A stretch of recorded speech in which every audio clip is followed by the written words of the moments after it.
A few years back, I was in a small group environment with some of our young adults. One of them, Angie McElroy, she was Angie Burns back then before she married the wonderful Matt, who we all love. And Angie said the words up on the screen as we were talking about church. She said, life is hard and church shouldn't be. And this is one of those statements that stuck for me immediately, because it spoke to an experience I have had, and it spoke also to a hope that I have. The experience I have had is the experience of life and church being hard. And I think life can be hard for a variety of reasons. We lose loved ones, and we have job changes and things beyond our control. But life also can be hard just because it's complex. I mean, my sister's here, and she manages the schedules of her 3 kids and just getting everybody to soccer practice and tennis practice and all these other sorts of things. That can be really, really hard. I want to get together with friends sometimes, but when does it fit on the schedule? It's complex. Or taxes, okay? A couple of years ago, I thought, hey, I'm a reasonably smart person. I'll do my own taxes. And then I got a refund for the government. I thought, hey, I'm pretty good at this. Turns out I owed them money, but for a moment there, I felt like I was pretty good at it. Now, I use an accountant because taxes can be a little bit complex. And if you haven't finished your taxes yet, we are praying for you, okay? Technology can be a wonderful thing. Technology can make life so much more simple until it doesn't work. And then it's so complex. Relationships, parenting. Life can be really complex and therefore difficult. And I think the hope is that church would somehow be different, but oftentimes it's not. Sometimes and oftentimes church can be unnecessarily complex. Here's some surface ways in which church is complex. We use code language in the church. We say things like narthex and acolytes and benediction and all these things to those of us that grew up in church totally makes sense. We're like, what's the problem with that? But if you're new to church, you have no clue where the narthex is. And so you're like, you mean the lobby? What are you talking about? And then, we have these unwritten rules around dress and behavior and whose pew is that and how many generations have they been sitting there? There's all these sorts of things, right? And then we have these strange expectations like public singing. Come on. Where do you sing in public? You sing in the shower, you sing in the car, but nobody sings in public anymore. Yet you show up to church and you're expected to sing with a group of strangers or giving. I mean, we just pass out a plate with not a whole lot of explanation. Where's this money going? How much does that guy make? We're wondering what that is and where do you give publicly? Are people watching me? And these are all these surface things that make church hard, but it goes far, far deeper. Because beneath the surface concerns is often a compromised foundation.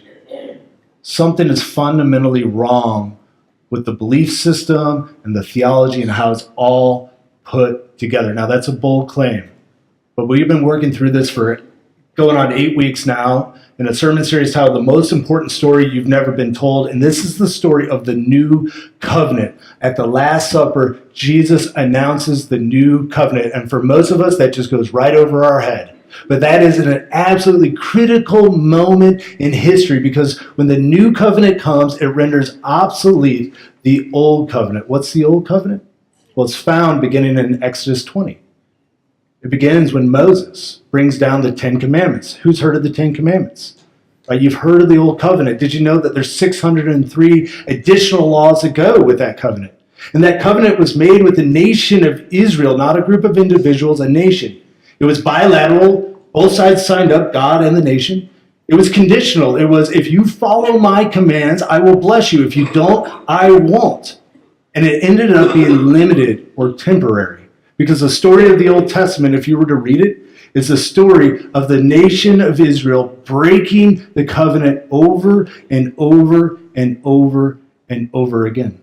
And God being incredibly patient, and God being incredibly merciful, and God finally giving up on the old covenant and signaling its end in the prophets and signaling the beginning of a new covenant. A covenant not based on obedience to laws, but based solely on God's desire to reconcile humanity to God's self through God's forgiveness. You can read about it in Jeremiah chapter 31.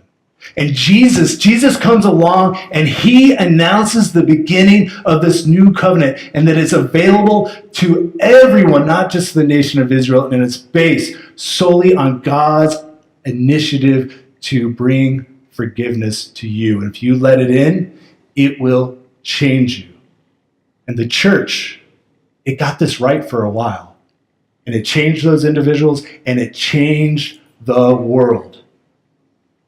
But the failure to embrace this change has caused the decline and failure of the church. You see right away, and you can read about it in the book of Acts, you can read about it in Paul's letter. Right away, there was a group of people that were trying to smuggle elements of the old covenant, specific laws, and more importantly, a way of thinking where you gotta obey some rules to earn your way in. That's old covenant thinking. And they're trying to smuggle it in, and throughout church history, old covenant thinking has been smuggled into the new covenant, making the new covenant just a new version of the old, not the brand new, world-changing, life-changing thing that set off this movement. Let's look at some examples of the old being smuggled into the new. The first example is that of knowledge of God is reserved only for sacred people. And this is old covenant thinking because there was a group called the priests, and the priests were the mediators between God and the people. You were obligated to bring a sacrifice, and you gave it to the priest, and the priest actually made the sacrifice. That was the old covenant. But under the new covenant, we have the doctrine of the Holy Spirit, this idea that God can speak to you directly, and that you should and can have an immediate and intimate relationship with your Creator. You don't need somebody between you and God. God can speak to you directly. Somebody in our book study, she shared about her first time going to confession. She grew up in the Catholic Church, and I'm not suggesting that this is only in the Catholic Church that this happens, but she went to confession, and what she understood as a teenager is that she was to tell the priest about her sins, and then the priest would tell God her sins, and then the priest would tell God would tell the priest something, then he would relay it back. That the priest was this intermediary between her and God, and she couldn't wrap her head around that. It felt wrong to her, and I would suggest it is wrong because under the new covenant that God has started, the relationship is direct. You don't need anybody between you and God. You don't need me or anyone else. Other ideas, God's presence is reserved only for sacred places. It's found only in sacred places, that you have to go to the temple, that you got to go to the church to be in God's presence. But here's the thing, is that the church is not a building. You don't come to this physical space to be in presence of God. God's presence is everywhere. That's new covenant thinking. Back in the old covenant, you had to literally go to Jerusalem, to the temple, to be able to be in God's presence. But now we're in the new covenant, and it's everywhere. Some people say to me, Scott, I don't go to church, but I believe in God. I believe that I can connect with God on the golf course. And I say, of course you can, because God is everywhere.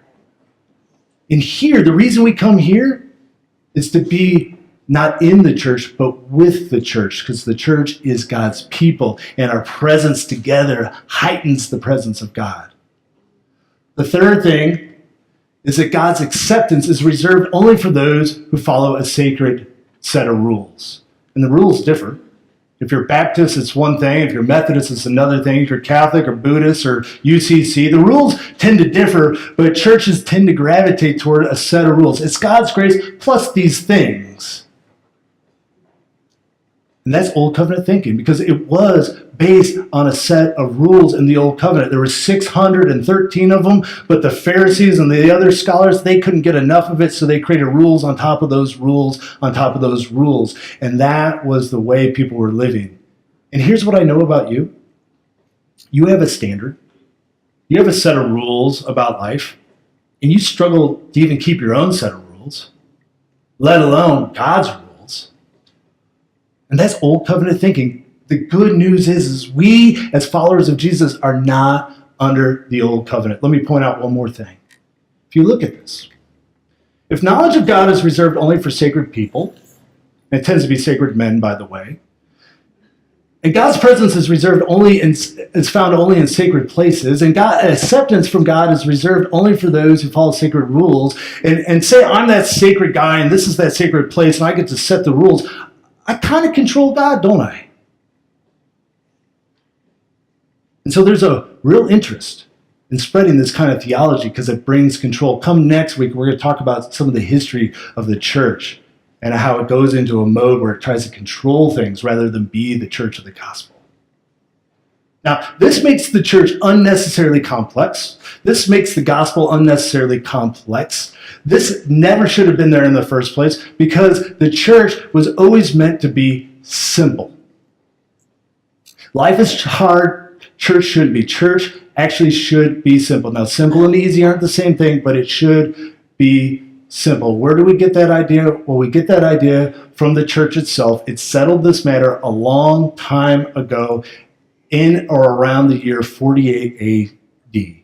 So we're going to go to Acts 15 to a very important moment in the life of the church where the church settled the issue. Should the church be complex or should it be inherently simple? And they decide on simple. It starts this way.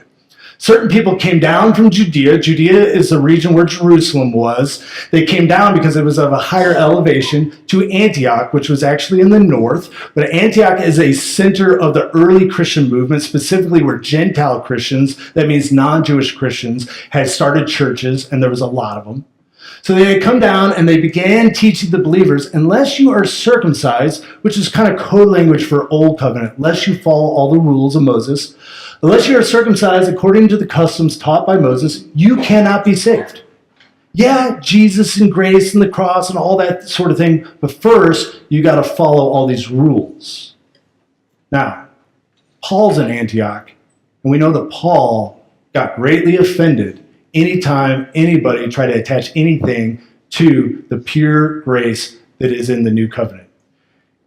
And so we're told this brought Paul and Barnabas into sharp dispute. That's probably an understatement. Sharp dispute and debate with them. So Paul and Barnabas were appointed along with some believers to go up to Jerusalem, higher elevation, to see the apostles and elders about this question. So we're going to have a good old-fashioned church meeting. And they go down there and they begin to share about all that God has done through their ministry. Churches were popping up all over the Roman Empire as Paul and others shared the pure and simple gospel of Jesus Christ. And then the opponents, they come in and they start advocating for their viewpoint. They're like, yes, grace, that's great, but you gotta follow the rules. We're talking about Moses here. Moses. So first Peter gets up after they've heard both sides. And if you don't know who Peter is very important. Peter is one of the original 12 disciples. Peter is the one who, on his confession, Jesus says, I'm going to build my church. Peter is the first one to get enough courage to go out into public after the crucifixion of Jesus and preach the gospel. This is Peter. He is a towering figure in the early church. And he reminds them of a story that they all knew, a story where he had went to a Gentile man's house. Cornelius is his name. And he preached the gospel to Cornelius, a man that didn't follow any of the laws of Moses. And Cornelius and his family all received the Holy Spirit, which was confirmation enough for Peter that God's blessing was spreading beyond those that were Jewish by culture and by following the rules. And then Peter says this, and this is so powerful. He says, now then, why do you try to test God by putting on the necks of Gentiles? Anybody who's not Jewish is a Gentile. On the necks of Gentiles, a yoke that is a group of teachings that neither we nor our ancestors have been able to bear. You guys haven't even been able to follow it yourself. Now you're trying to make other people follow it? Why? No, we believe it is through the grace of our Lord Jesus that we are saved, just as they are. Let's keep it simple. James gets up next. This is the brother of Jesus. What would your brother have to do to convince you that he was the Messiah? This is James, okay? And he's become a believer, and he's a leader in the church. And James, he quotes some Old Testament prophets to make his case. And then he says some words that every one of us who care at all about the church need to know. It says this, it is my judgment, therefore, that we should not make it difficult for the Gentiles who are turning to God. All the things that are to be said, it is my judgment. Here's the one thing I want you to know. We should not make it difficult for people to turn to God. No code language, no unwritten rules, no traditions we hold on to because we've always done it that way. Nothing that would stand in the way. Now, if you were to go and read this section yourself, which I hope you would do, what he says next might confuse you, so I'm going to cover it real quick. He says to them, instead we should write to them, telling them to abstain from food polluted by idols, from sexual immorality, from the meat of strangled animals, and from blood. It sounds like 4 rules that they have to follow. I thought you said it wasn't about rules. Well, it's not. And we know that because there's a clue in what he says after that. He says, for the law of Moses has been preached in every city from the earliest times and is read in the synagogue on every Sabbath. That clears it up for you, doesn't it? What he's saying here is that in every city where the gospel is spreading, there's people that have followed these rules. And there's certain rules or certain customs that if you violate those, they're going to be so offended they won't be able to hear anything that you say. And so let's just be mindful about not offending people because we're trying to reach people. In other words, here's what James said. He said, keep it simple, but don't be offensive. Be mindful not to be offensive. The Apostle Paul, who's at that meeting, he takes this to heart, and later in Romans, he writes this. He says, make up your mind not to put any stumbling block, that is, be offensive, or obstacle, that is, making it too complex, in the way of a brother and sister. Make up your mind ahead of time that we're just not going to be offensive or make it too complex, because the gospel at the end of the day is simple. God has given you a gift, and if you'll receive it as that, it will change your heart. You'll become a different kind of person in this world. Now, where do they get this idea that things should be so simple? I mean, this is pretty bold. Anybody got a guess? Who might have taught them that? Come on, it's the answer to every question a pastor asks in church. Let's say it together. Jesus, right? Right? Yeah, Jesus. Jesus, who reduces 613 rules down to 1. And that is 613 boxes. It took a long time to make that. Yeah. 613 rules down to 1. He does it first in the great Sermon on the Mount. He says this, so in everything, do to others what you'd have them do to you. You've heard of this before. It's a golden rule. Do to others what you'd have them do to you, for this sums up the law and the prophets. There's 39 books in the Old Testament, and Jesus says this one statement sums it all up. Later in his ministry, in Matthew 22, he is being confronted by the Sadducees and the Pharisees, these 2 groups of religious people. And they're taking turns trying to discredit him, and they fail each time. So finally, they come up together with a master plan, and they send in an expert of the law, a teacher, somebody that really knows everything. And this guy asks Jesus, teacher, which is the greatest commandment in the law? The old covenant. We've heard your great saying, do unto others. That's nice and everything, but we're talking law here. We need to get serious, okay? We're serious people. What about the law, Jesus? And this is a test. This is a test. Jesus, he's smart. So what does he do? He quotes the Shema. He quotes the text that every Jewish boy and every Jewish girl would have grown up being taught. Deuteronomy 6:4. Love the Lord your God with all your heart, all your soul, and all your mind. And this is a trap, right? This is a test. The guy would have known that Jesus would do this. And so he's ready to lay his trap, but Jesus doesn't skip a beat. And he says, and the second is like it. Well, hold on, Jesus. I just needed the first because, see, I'm trying to lay a trap and discredit you. But Jesus, he won't be fooled. And he says the second is like it because, you see, you asked for the greatest commandment, and there is just one, but it has 2 parts. You can't have one without the other. And part of the problem with the Israelites and part of the problem with religion is that we try to worship God and have this vertical morality where we just do this God thing, yet I avoid you at the supermarket because we're like angry with each other. Or I avoid the poor person and the person that's suffering. But Jesus, he says, if you really want to love God, you got to know both parts. And the second is just like it. Love your neighbor as yourself, quoting again from the law. And Jesus, he claims that love God by loving your neighbor as yourself, that all the law and the prophets, everything hangs from that one idea. You want to sum it all up? Every book of the Old Testament, it all points to this idea. And the problem with the Israelite people and the problem with a lot of Christians and problem with a lot of people is we try to have our God thing privately, and then we neglect our neighbors, those around us. Now there's a couple loopholes here we got to deal with real quick. The first question is, who is my neighbor? And some of you have heard the Good Samaritan parable. It's a brilliant teaching by Jesus. The point there is that the one who is your neighbor is the one who is in need. Anybody who's in need.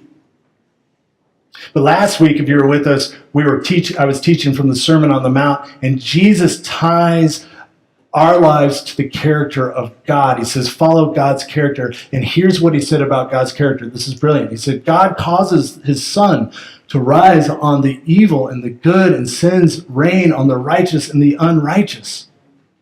And we, by contrast, what we do is we send our blessing on those we think that deserve it. But we never know the full story. And so we're evaluating whether people deserve blessing based on, partial information. It's not a good decision.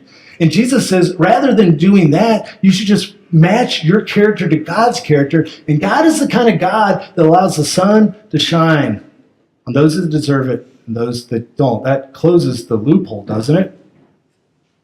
Who should I love? Well, everybody. Dang. No way of getting around that. The second loophole has to do with, what does real love look like? Because I love my shoes and pizza and the Chicago Bears, right? What does real love look like? And my mama loved me this way, and my daddy loved me this way, and I feel love for you. I'm just not going to talk to you, okay? What does love really look like? And Jesus closes that loophole as well when he says this: a new command I give you, love one another as I have loved you.